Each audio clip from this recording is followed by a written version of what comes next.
Haleluya. Kisah 14 ayat 22. Di tempat itu mereka menguatkan hati murid-murid itu dan menasehati mereka supaya mereka bertekun di dalam iman dan mengatakan bahwa untuk masuk ke dalam kerajaan Allah kita harus mengalami banyak sengsara. Jadi jangan takut Bapak Ibu Saudara. Banyak sengsara berarti banyak upah, banyak mahkota. Roma 8 ayat 18 jelas mengatakan, sebab aku yakin bahwa penderitaan zaman sekarang ini tidak dapat dibandingkan dengan kemuliaan yang akan dinyatakan kepada kita.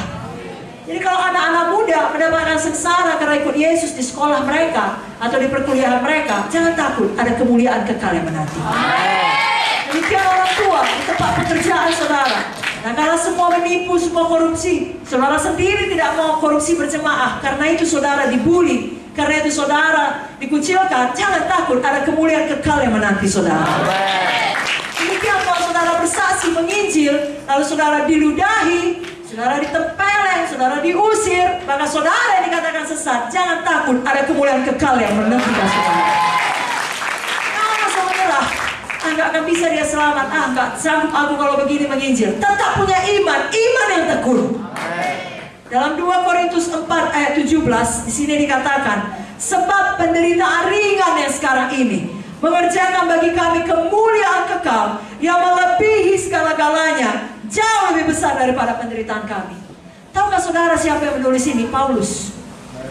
Dan tahukah saudara penderitaan dialami Paulus dengan akal waras itu tidak ringan, tetapi dikatakan olehnya penderitaan ringan. Kenapa? Karena dia membandingkan itu kepada upah yang kekal. Amen. Jadi walaupun dia mengalami kapal karam, walaupun dia dilempari dengan batu sampai dikira sudah mati, walaupun dia disesah di tubuhnya, di punggungnya ada banyak tanda luka, tanda Kristus, walaupun dia mengalami kelaparan, banyak berjerit lelah, dihina, tetapi dia mengatakan itu semua penderitaan ringan. Oleh karena apa? Ada kemuliaan kekal yang menanti dia. Kalau saudara sudah merasa sangat tertekan, sangat sedih, setan menembak saudara dari segala arah, dan tidak ada yang mengerti, tidak ada kawan saudara bicara, jangan mau dengarkan terus tipu daya setan. Kembali kepada firman ini, katakan ini sementara, ini ringan, ini tidak dapat dibandingkan dengan kemuliaan kekal. Aku tetap memegang imanku, aku tidak akan berhenti melayani, aku punya ketekunan iman, aku akan sampai pada panggilan Tuhan, sampai kepada Hebron, sampai kepada janji Tuhan. Kalau mau katakan amin, katakan amin lebih kuat. Baik, mari kita baca sama-sama kali ini 1 Petrus 4 ayat 13. Maukah saudara sama-sama membacanya? Bukalah Alkitab saudara dari 1 Petrus 4 ayat 13. 1, 2, 3, ya. Sebaliknya bersukacitalah sesuai dengan bagian yang kamu dapat dalam penderitaan Kristus, supaya kamu juga boleh bergembira dan bersukacita pada waktu Ia menyatakan kemuliaan.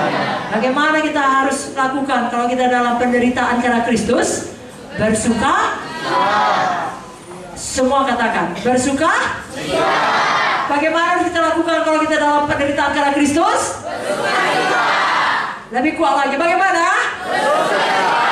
Coba dulu tunjukkan muka yang bersukacita pada kiri kanan. Malam hari ini semua kita mau seperti Kaleb, amin. Walau berapa lama pun waktunya, saya berdoa janganlah kita sampai 45 tahun menunggu.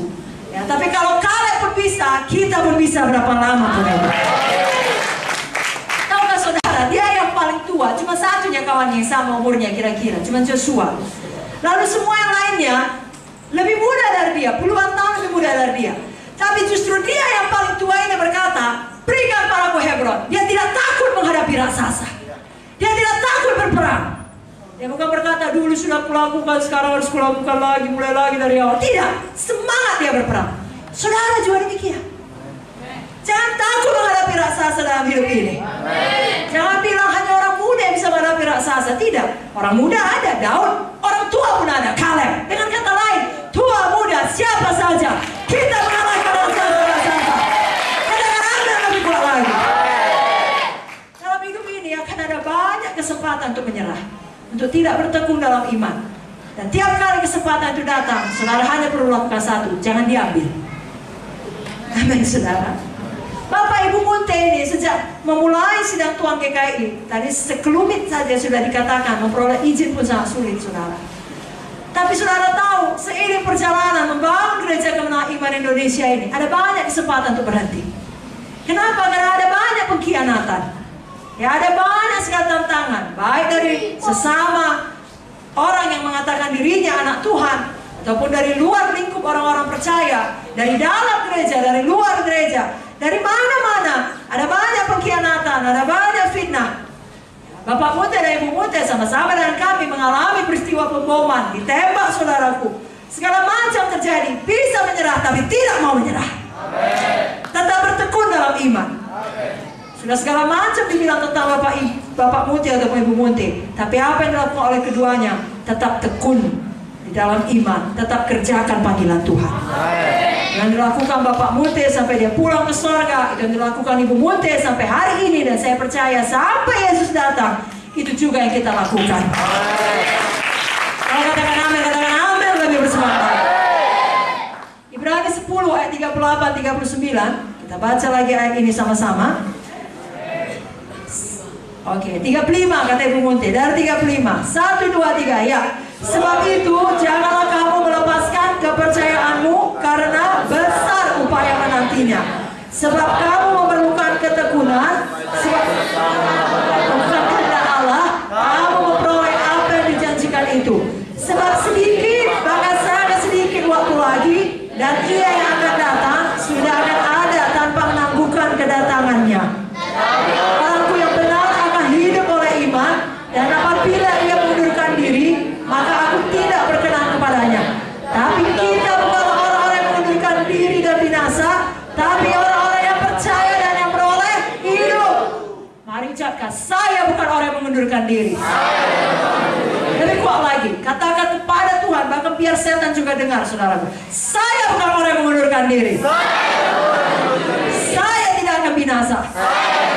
Saya orang yang percaya.